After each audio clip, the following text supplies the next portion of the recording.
other piece of that is just about respect. If you think about the song, R-E-S-P-E-C-T. That is about us as county officials talking to each other, treating each other with respect. We don't have to all agree.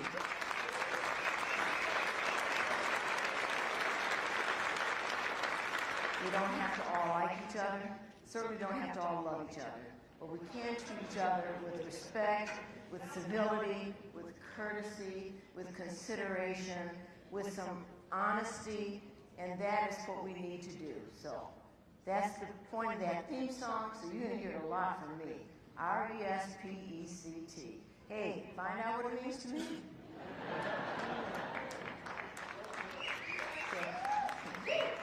So you know why I'm here today. I have the honor to introduce the President of the United States. Now, let me tell you.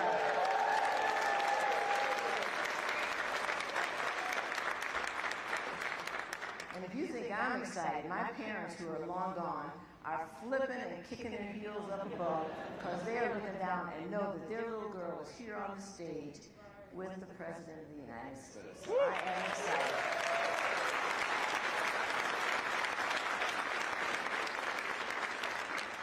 So I'm going to share some of his background. I know some of you know this, but he began his career in public service and county government in Newcastle County, Delaware Council. And when I was talking backstage, he said, hey, I'm a county guy. And he still is. He's one of us. The President understands county government. He went to bat for us securing the historic investments in counties from the American Rescue Plan. Don't forget, that was $65.1 billion direct to counties.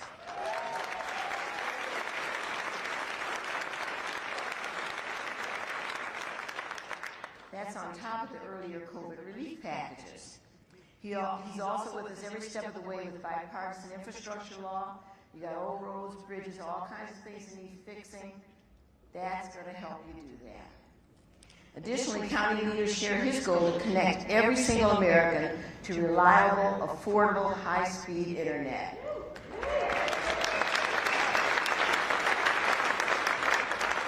With the laws passed in the last few years, we're going to be able to achieve that goal. We're pleased to hear President Biden discuss in his State of the Union address a commitment to tackling our mental health crisis. As we mentioned earlier, just as we mentioned earlier this morning, that's a national crisis. People at younger ages, broader, deeper, being affected by that. So we're going to get a handle on that with his help. This is an issue that affects every county, and we look forward to working with him on it. Thank you, President Biden. We're grateful to have a strong partner in the White House. And look at what we've had here at this conference.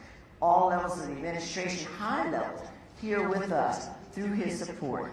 So it is my honor to introduce to you our friend, the 46th President of the United States, the Honorable Joseph Robinette Biden.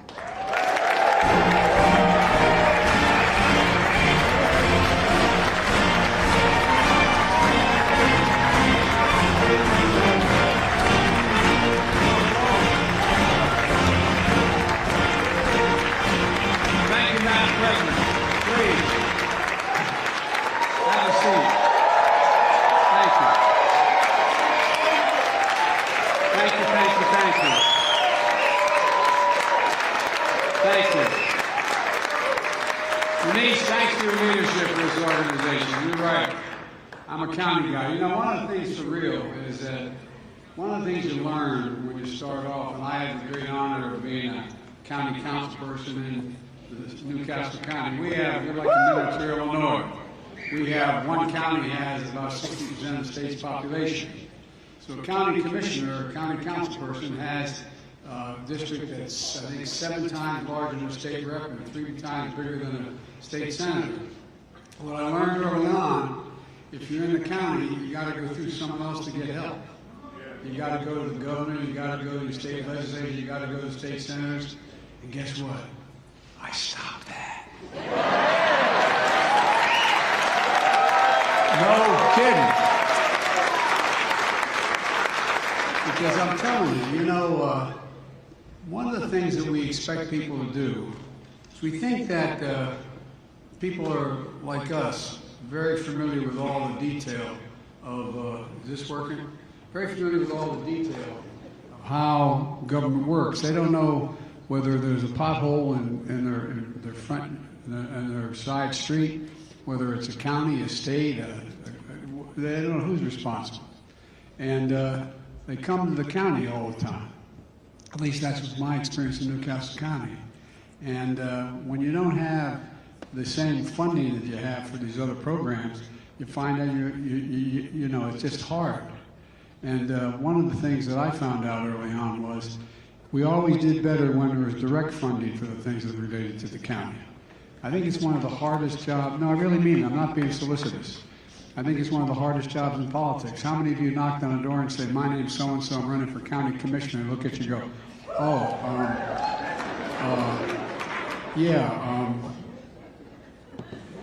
you wonder what the county commissioner does, aren't you? Yeah. So I sincerely mean it. And so I want to begin by thanking you all for what you do. Thank you, thank you, thank you. I ran for the United States Senate because being in the county council was too hard. Look, I'm glad to be here with all of you. Before I begin, I want to take a moment to say our hearts are with the students and the families of Michigan State University. Last night I spoke with Governor Whitmer, and the FBI and additional federal law enforcement are on the ground assisting the state and local folks, and 3 lives have been lost and 5 seriously injured. And it's a family's worst nightmare. It's happening far too often in this country. Far too often. While we gather more information, there's one thing we do know to be true. We have to do something to stop gun violence ripping apart our communities. Ripping apart.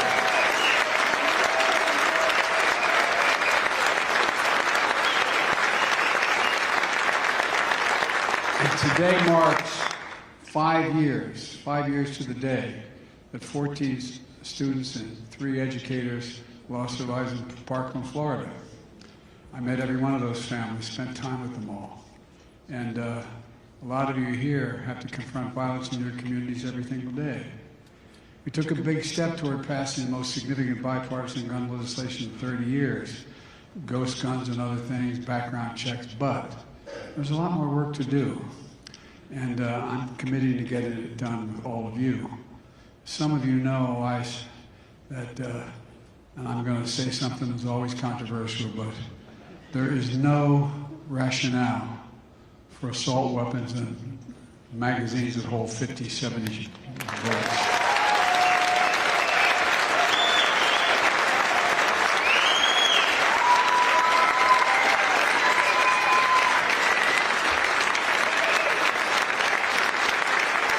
We got it done once, and we'll do it again. But anyway, look, some of you know, as I said, I started as a councilman in Delaware, and the county executive in Newcastle County is here today, Matt Meyer. Matt, where are you sitting? Matt's hiding because, you know, how good I'm a kid, Matt. Good to see you, pal. And Matt knows what I'm talking about. When people have a problem, they've got your number, they knock on your door. Not only you, but your spouses can't go to the grocery store, the gas station, can't show up without, can you fix my such and such? Well, I've always had enormous respect for the job you do. You're the ones who make people make sure everything gets fixed. The libraries stay open late so kids can do their homework. The sewer system is backing up into the creek and their basements, so you make sure that your public health department runs smoothly, that your communities are meeting the needs of growing and changing populations, that your residents have access to affordable housing, that you're investing in public safety. There are huge responsibilities you have. They touch every aspect of people's lives. And when your constituents call needing help with a state problem or a city problem, you take the call and you get it done. You end up calling and make sure you find out how to get it done. Simply put, you get things done. You used to get things done, fixing problems. And that's because you know the measure of success isn't how partisan points are scored, but it's how you fix the problem. Can you fix the problem, whether you're a Democrat, Republican, or Independent? We're often told that Democrats and Republicans can't work together. And, there's always been competition. But in the last 10, 12 years, it's been particularly tough. But as I told my friends in Congress in my State of the Union address last week, I believe people sent us a clear message in this off-year election. Fighting for the sake of fighting gets us nowhere. We're here to get things done. That's why we got elected. It's always been my vision, and I really mean it's always been my vision, and I know it's yours as well.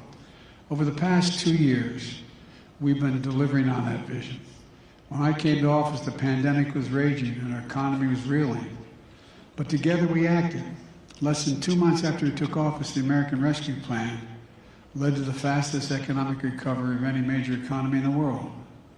And I know that at the beginning of the crisis, like you did, that strengthening state and local governments was the key to our recovery. But when the CARE Act was passed, before I came into office, just before it, under the previous administration, some of you had to go to your state legislatures to get permission to use the money that was in the act.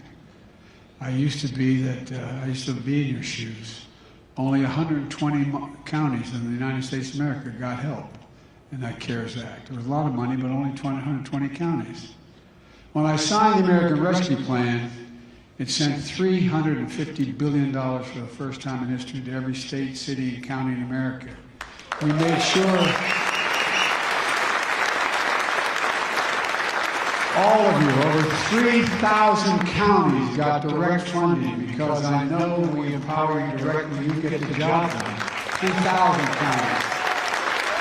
That money helps shore up your budgets, avoid painful layoffs, put cops back in the beat, firefighters back in the job, teachers in the classroom, nurses in the emergency room. And it worked. Since then, because of you, we've created 12 million jobs. Just 500,000 alone, last month alone. We've now created more jobs in 2 years than any administration ever created in a 4-year term. And folks, the unemployment rate is 3.4%, a 50-year low. We've seen record small business applications. By the way, every time someone makes an application for a small business, that's hope. It's hope. Expressing they got hope and get something done. We urge you to use the rescue plan money to make communities safer. Invest in affordable housing, get small businesses back on their feet. Train your workforce, and you did. In Travis County, Texas, in Pierce County, state of Washington, you're addressing homelessness by increasing affordable housing stock, partnering with nonprofits to get the root of the problem. Ramsey County, Minnesota, is addressing worker shortages in child care and health care by training residents to become nurses and licensed child care professionals. The American Rescue Plan also provided $12 billion to address mental health needs arising from the pandemic. I know that addressing mental health is a priority for so many of you in this organization. And by the way, one of the things that I wrote down, I had lunch with the Vice President today, and I keep little note cards about what I think we have to do. And I said, we have to pass legislation on the damaging technology that's having an effect on our kids. We've got to change the way the internet works and the way people can use our children. It's got to stop. Milwaukee County is using rescue funds to mentor kids involved in the criminal justice system. LA County is offering job training for kids in vulnerable populations.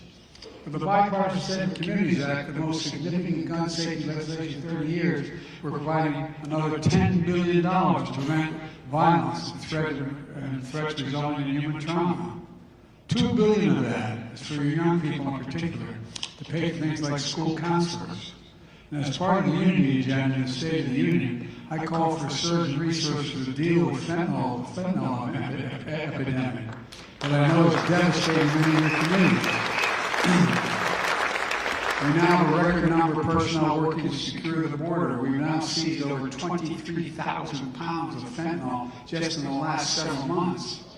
But if we're going to have the strongest economy in the world, we have to have the strongest and best infrastructure in the world. We used to be number 1 in the world, now we're moving to number 14. And China used to be number, I think, 10 or 11, now number 2. Folks, that's why I asked Congress to pass the Bipartisan Infrastructure Investment Act, larger than any investment made in infrastructure since Eisenhower's interstate highway system. A number of Republicans came together with Democrats to help us get it passed. And we're rebuilding the country through the bipartisan infrastructure law. In your counties, we're investing in roads, bridges, airports, public transit, water systems, high-speed rail, so much more. In Maricopa County, Arizona, we helped build a new bridge over the Holly River. Look, in Warsaw, or it should be Washoe County in Nevada, we're spending $89 billion to add several lanes to the US 395. In Maryland, Montgomery County, Prince George's County, replacing dirty diesel buses, which are bad for the health and the environment. With the leadership of Vice President Harris, we're partnering with you to deliver affordable high-speed internet to every single household, so no parent has to sit in the McDonald's parking lot, for God's sake, so that children can connect to the internet in their home.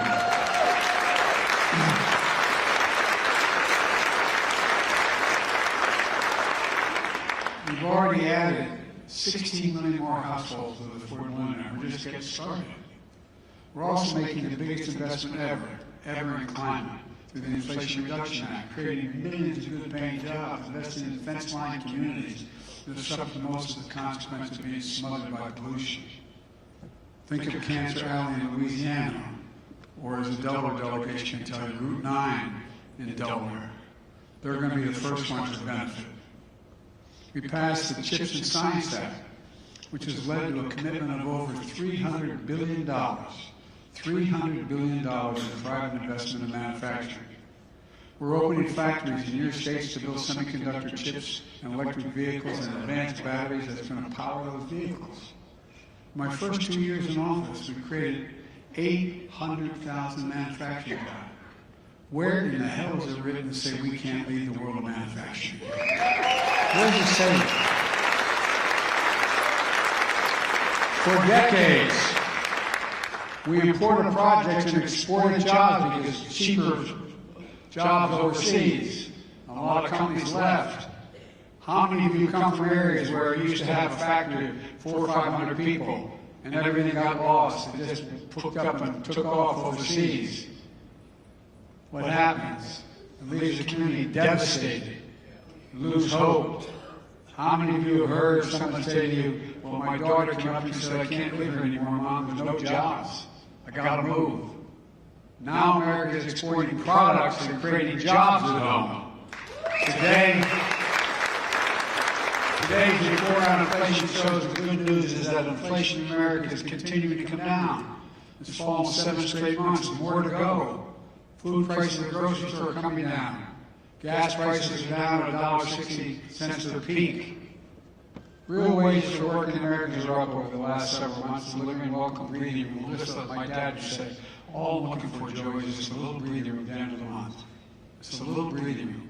Have a little bit left over after I paid all my bills. We're seeing this progress even as unemployment remains at a 50-year low. We're going to have bumps on the road still. There's still more work to do as we make this transition more steady, more stable growth. And there could be setbacks along the way. That's why my unwavering focus is on continuing to lower costs for families, rebuild our supply chains, invest in America. Today's data reinforces that we've made historic progress and we're on the right track. Now we need to finish the job. We're building the economy from the bottom up and the middle out. So every county across America, not just as works on costs and the coast-to-coast areas, but in the heartland. My plan I refer to as the blue-collar blueprint to rebuild America. We're creating good jobs you can raise a family on, and most don't require a college degree. Jobs that people don't have to leave home in search of opportunity. Let me just give you a few examples.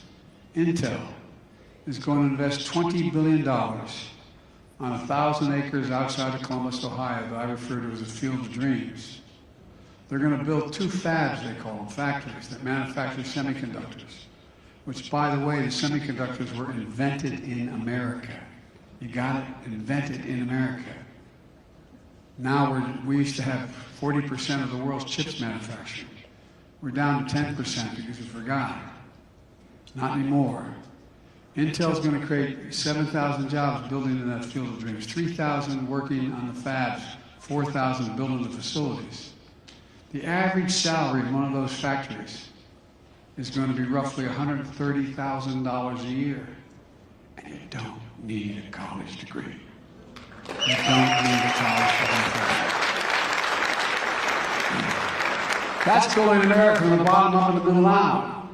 But there's $300 billion being invested.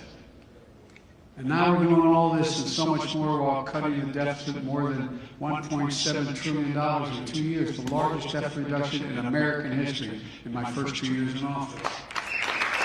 Largest. You may have seen the spirit of debate in my State of the Union address. It was kind of fascinating. I felt like I was back on a playground. Some of my Republican friends in Congress, not all of them, but some of them, have been threatening to hold your economy hostage if we don't cut Medicare and Social Security. When I called them out on this in the State of the Union, it sounded as though they agreed right then and there to take those cuts off the table. I sure hope so. If that's true, I'll believe when I see it, but I hope that's true. That's also when we see whether or not we're going to plan to cut Medicaid and other programs critical to people. Most of you have finally reached a point where your revenues are climbing and your budgets are stable, most of you. And so I know that you share my concern that some in Congress are putting that progress at risk by threatening to have America default on its debt, which would be catastrophic for counties and the country. In fact, even coming close to default will raise borrowing costs, make it harder to finance key projects in your communities. Ironically, nearly 25% of the entire national debt, which took 200 years to accumulate, so the national debt is 200 years old, accumulated over that period of time. 25% of that debt was added in the previous 4 years of the last administration. 25% of 200 years of debt. So I met with the Speaker of the House. He's a decent guy. He's got a tough job. He made it real clear to me what he wants to do. He says he's not going to raise taxes at all on anybody. He just wants to cut programs.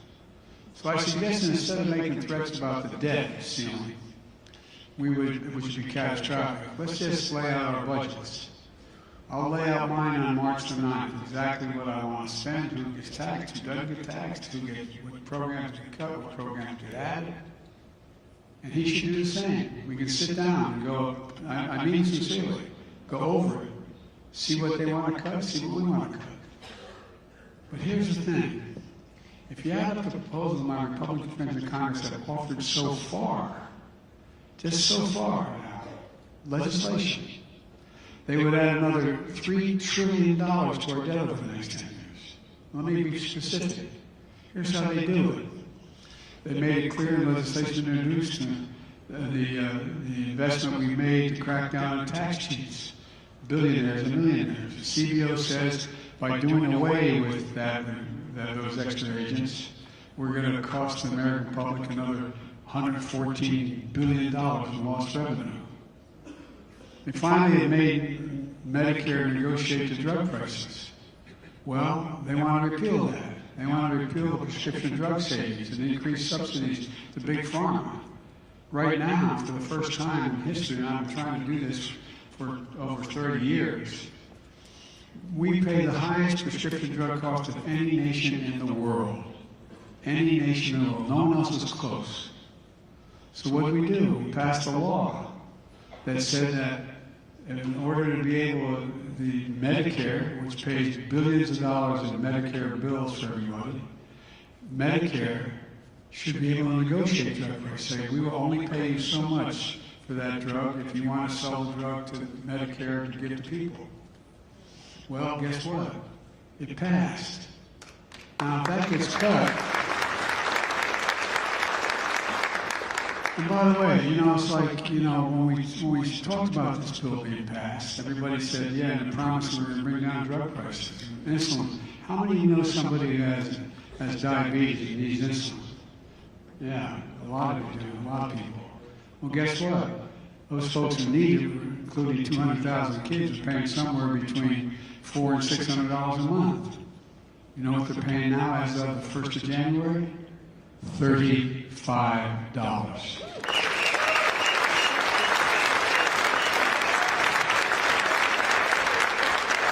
And we're not cheating anybody. You know how much it costs to make that drug? $10. Package is another $2. It was invented over 100 years ago. The man who invented it didn't even want to put a patent on it because he wanted to make it available to everybody. Well, guess what? It's coming down. Guess what's going to happen? This year, the total amount of cost of the drugs you have to pay for that you need is now $3,800. Next year will be $2,000. You say, what difference does that make, Joe? Who has those kind of bills? Anybody like my family, you know how much cancer drugs cost? $10,000, $12,000, $14,000 a year. Nobody on Medicare will have to pay more than $2,000 a year for all the drugs they consume. Nobody.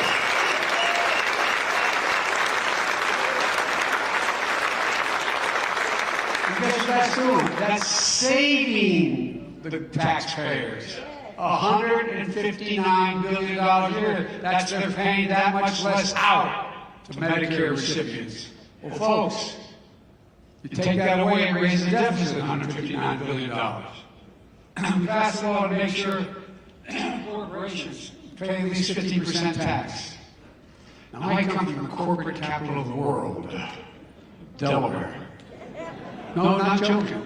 More corporations are incorporated in Delaware than every other state in America combined. The idea, for example, one of the reasons I was able to cut the deficit as I was able to do and have these programs available was simple. We said the 55 corporations of the Fortune 500 who made $40 billion in 2020 had to pay at least a 50% tax. That's less than a nurse pays, a police officer, a street cleaner. Well, guess what? It allowed us to pay for all this. 50%. And like I said, if you're a cop, you're paying 10% more than that. Look, they want to repeal, again, that tax. They want to repeal the corporate minimum tax, which is 15%. If they do that, that'll add $222 billion of the deficit to repeal what we passed. They want to repeal the 1% surcharge for stock buybacks. Let me explain most. I didn't know years ago what a stock buyback was. Well, it's a simple proposition. If in fact one of the big mistakes I made as a U.S. Senator, and it was well intended, like a lot of things, like the Nazis say, the road to hell is paved with good intentions. Well, one of the good intentions I voted with Bill Clinton, who's still a good friend, to say that no corporate man, no corporate president could make more than $1 million from the profit of from a corporation they ran. Well, that incentivized everybody to get paid by stock buybacks. So I think it's 91% of all corporate execs are paid in stock. Well, what's the one way to increase your salary? Buy back your stock. It raises the price of the stock, raises the value. And shareholders, and you do well. But guess what? You end up not investing in the thing you're engaged in. For example, corporate America, you had the oil companies. You know how much they made in profit this year? $200 billion in the middle of an energy crisis. Because they bought back their stock and they're not investing in refineries, repairing or maintaining them. Now they're saying that it's a legitimate argument they make. They said, Biden, you want to go green, and in 10 years we won't need this. Well, guess what? We're going to need oil for a long time, gas for a long time. It's not going to all go away. But look at all the refineries that are closed because they're not investing in the nature of the business they're involved in. There's one example. And so what did we do? We added a % tax on the stock buyback. If you eliminate that, it's going to cost $74 billion more in deficit. They want to extend the Trump tax cuts from the previous 4 years, which cost $2.7 trillion in deficit, extended. And guess who gets it? You all don't. The point is this. I believe we can be fiscally responsible without threatening to send our country into chaos. I believe because we've been doing it. When I introduced the budget a few weeks from now, maybe I guess March 9th, we're going to see we'll cut the deficit by another $2 trillion in the next 10 years. And I'll lay it out in detail. But here's the bottom line. I'm simply not going to let the nation default on its debt for the first time in history. America as a nation has paid its bill for the last 200 years. And over the past 2 years, we passed historic amounts of significant legislation that actually grow the economy, increase jobs, increase access to health care, reduce the cost of prescription drugs. We're on our way to building the best infrastructure in the world again. But as all of you know, the work doesn't stop here. So let's finish the job. I'm really optimistic for the year ahead as we implement the laws we've already passed. We didn't pass another single thing. The things that are going to take place by implementing just the laws we passed last year are going to deliver real benefits to people that they're going to feel in their everyday lives. Just like people now understand, since the Inflation Reduction Act was passed, seniors are only going to pay $35 for prescription insulin. We're seeing the effects. It's going to change people's lives.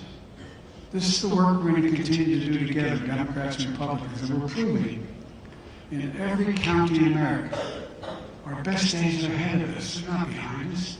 This is the United States of America, for God's sake. There's nothing, I mean this sincerely, there's nothing we can't do. We're the only nation in the world that's come out of every crisis we've ever met stronger than we went into it. The only nation that's ever done that. We're the only nation in the world because we have a resilient population. America never gives up, never steps down, never backs away, never stops. I mean it. We have an incredible country. There's nothing beyond our capacity if we do it together, and we're looking to the counties to be the key to getting it done. God bless you all. Thank you, thank you, thank you. May God protect our troops.